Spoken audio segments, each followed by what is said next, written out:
6 June 1944, 7:30 in the morning, Gold Beach, Normandy. A strange machine crawls out of the surf, its front end thrashing the sand with what looks like a set of iron flails, chains whipping round and round on a rotating drum, bolted where a tank's gun mantlet ought to be. It looks less like a weapon of war and more like something an engineer knocked together in a shed on a wet Tuesday. Behind it, the beach is still smoking from the naval bombardment. Ahead of it, buried beneath the sand in their thousands, lie mines capable of tearing the tracks off any vehicle that rolls over them, or the legs of any man who steps on them. The machine does not stop. It does not hesitate.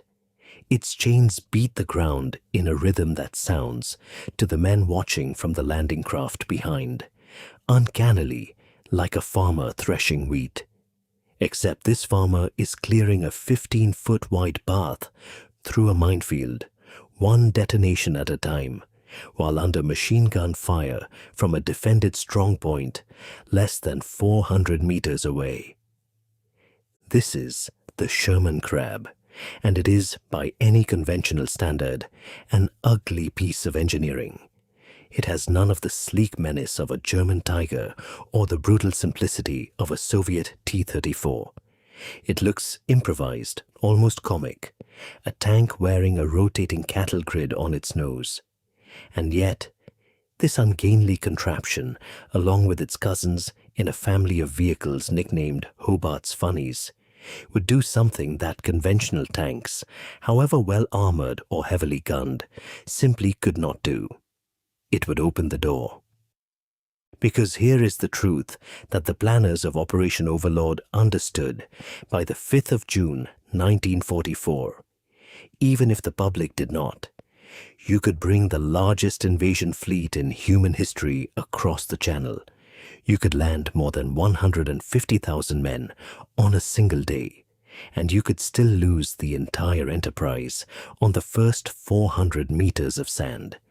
Not to enemy tanks, not to the Luftwaffe, to mines, concrete, and steel obstacles buried in the beach itself, placed there over 4 years by an army of German engineers who had turned the Atlantic coastline into the most heavily fortified stretch of shoreline the world had ever seen.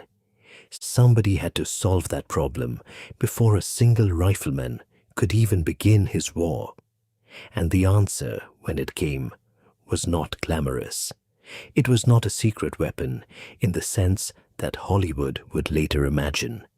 It was a collection of modified tanks, bolted together with flails, rollers, rams, and mortars, built by a general most of the British Army establishment did not particularly want to listen to. This is the story of how a machine nobody thought looked like a proper tank helped make D-Day survivable. To understand why the crab and its siblings were necessary, you first have to understand the scale of what the Germans had built. From 1942 onward, under the direction of Field Marshal Erwin Rommel, the Wehrmacht poured concrete and steel into what propaganda called the Atlantic Wall, a fortified line stretching, in theory, from the Arctic Circle in Norway to the Spanish border. By the spring of 1944, the beaches earmarked for the Allied landings in Normandy had been seeded with an estimated 4 million mines, with millions more being laid each month as the invasion clock ticked down. Rommel, who had learned the hard way in North Africa what minefields could do to armored columns, believed the invasion had to be defeated on the beaches themselves in the first 24 hours. Or not at all. The obstacles were not subtle. Steel hedgehogs, tripods of angled rail welded together, sat at the high water mark to rip open the hulls of landing craft. Wooden stakes, tipped with mines or artillery shells, were driven into the sand at angles calculated to catch incoming vessels on the rising tide. Concrete cubes, dragon's teeth, were arranged in belts designed to stop tanks dead. And behind all of it, dug into bunkers of reinforced concrete up to 2 meters thick, sat machine guns, anti-tank guns, and artillery pieces sighted with interlocking fields of fire, so that any man crossing open sand would be caught from at least 2 directions at once. Existing Allied doctrine had no good answer to this. Conventional infantry, landing on foot, could not clear minefields under fire without taking catastrophic casualties, a lesson paid for in blood at Dieppe in August 1942, where a rehearsal raid against a fortified French port ended with over half the landing force killed, wounded, or captured in a matter of hours. Conventional tanks, meanwhile, offered firepower and protection, but a tank that drove onto a mine simply became a stationary target, its tracks blown off, its crew trapped inside a steel coffin while German gunners took their time. Naval and aerial bombardment, however ferocious, proved notoriously unreliable at destroying deeply dug-in positions or clearing scattered mines across a wide beach. Planners ran the numbers on Dieppe and on North African tank losses and arrived at an uncomfortable conclusion. Without some new means of breaching these defenses mechanically, casualties on the invasion beaches could run into the tens of thousands within the first hour alone. The invasion of Europe risked collapsing before it had properly begun, drowned not in the Channel, but in its own opening minutes on the sand. The man who set out to solve this problem was Major General Sir Percy Hobart, and his story is, in its own way, as unlikely as the machines he built. Hobart had been an early and vocal advocate of armored warfare in the interwar years, a brilliant but famously abrasive officer who had fallen so far out of favor with the British Army establishment by 1940 that he had been retired from active service altogether and was, at one point, serving as a corporal in the Home Guard, watching for German paratroopers in the Chipping Campden countryside. It took the personal intervention of Winston Churchill, who recognized Hobart's talent even where the army did not, to bring him back into uniform in 1941 to command the newly formed 79th Armored Division. Working out of testing grounds and workshops across southern England, Hobart's engineers approached the beach obstacle problem the way a locksmith approaches a stubborn lock, not with a single master key, but with a whole ring of specialized tools, each built for one specific job. The crab was the mine-clearing tool, built on the reliable chassis of the American-supplied Sherman tank. It carried a rotor mounted on arms projecting roughly 2 meters in front of the hull, to which were attached 43 lengths of chain, each ending in a weighted steel ball. When the rotor spun, driven by an auxiliary engine at around 140 revolutions per minute, the chains thrashed the ground ahead of the tank with enough force to detonate buried mines before the vehicle's own tracks reached them, at a rate the crews compared to a heavy industrial thresher chewing through a field. The explosions, small by comparison to naval shellfire, still threw sand and debris meters into the air with each detonation, a sound crews likened to a series of car doors being slammed in rapid, violent succession, magnified through a steel hull. The crab was only one member of the family. The Churchill AVRE, standing for Armored Vehicle Royal Engineers, mounted a huge spigot mortar nicknamed the Petard, firing a 40-pound demolition charge, soon nicknamed the Flying Dustbin for its size and shape, capable of cracking open concrete bunkers that had shrugged off ordinary tank shells. Other Funnies carried bridging equipment to span anti-tank ditches, huge bundles of wood called fascines to fill them in, or rolls of matting to unspool across soft clay that would otherwise swallow a tank whole. The duplex drive tank, a Sherman fitted with a collapsible canvas screen and propellers, could swim ashore under its own power, arriving with the first infantry wave rather than after it. Each machine was manufactured and modified at workshops and proving grounds, including Lulworth in Dorset, and various Vauxhall and Metropolitan Camel facilities pressed into wartime service. Though exact production figures for several variants remain incomplete in the surviving record, a consequence of wartime secrecy and the sheer haste of the program.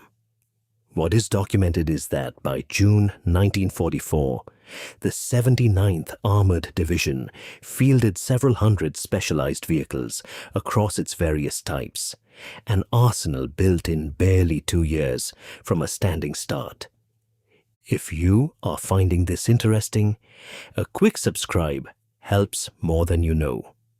The operational record of the Funnies on June 6, 1944, is a study in contrasts because their success varied enormously depending on where and by whom they were used.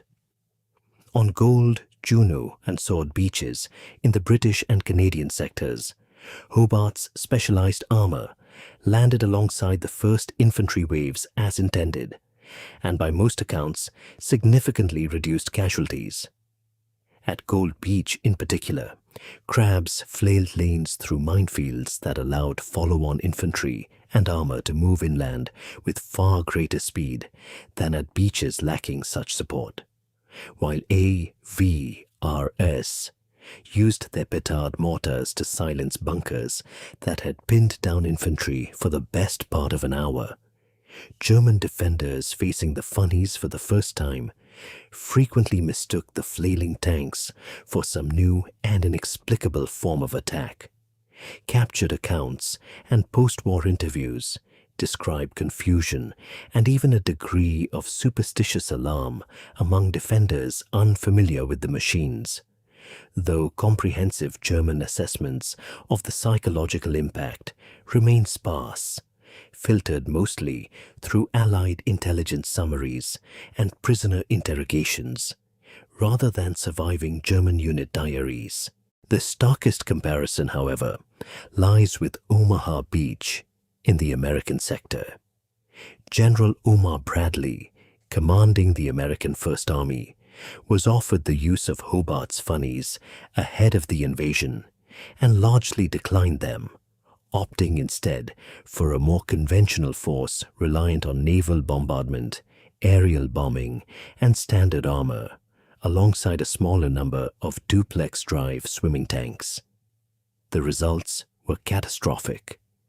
Without flail tanks to clear paths through the minefields or specialized armor to crack the bunkers directly, American infantry at Omaha faced entrenched positions largely undamaged by a bombardment that had, due to poor visibility, mostly overshot its targets inland. Casualties at Omaha on the first day are estimated at over 2,000 men killed, wounded, or missing, dramatically higher in proportion to the forces landed than at any of the British or Canadian beaches that day. Historians continue to debate how much of that difference can be attributed specifically to the absence of the Funnies, since Omaha's terrain and defenses were also unusually severe. But the comparison was stark enough that American commanders requested British-style specialized armor for subsequent operations before the campaign in Normandy had even concluded. The Germans, for their part, never developed a direct equivalent. German military doctrine in 1944 remained heavily focused on conventional armor and static defense rather than specialized breaching vehicles, And while German engineers experimented with mine-clearing rollers and flail devices earlier in the war on the Eastern Front, none reached the scale, sophistication, or integration into a combined arms doctrine that Hobart's 79th Armored Division achieved. It was, in a real sense, a uniquely British solution, born of a uniquely British combination of institutional stubbornness overridden by a prime minister willing to back an unpopular general, and workshops willing to bolt together whatever oddity might solve tomorrow's problem, however peculiar it looked on the proving ground. The legacy of the Funnies is harder to measure than their appearance might suggest, precisely because their success lay in preventing catastrophe rather than achieving a single dramatic victory. It is difficult to calculate a casualty figure for disasters that did not happen, for minefields that were cleared rather than crossed under fire, for bunkers destroyed by mortar rather than stormed at bayonet point.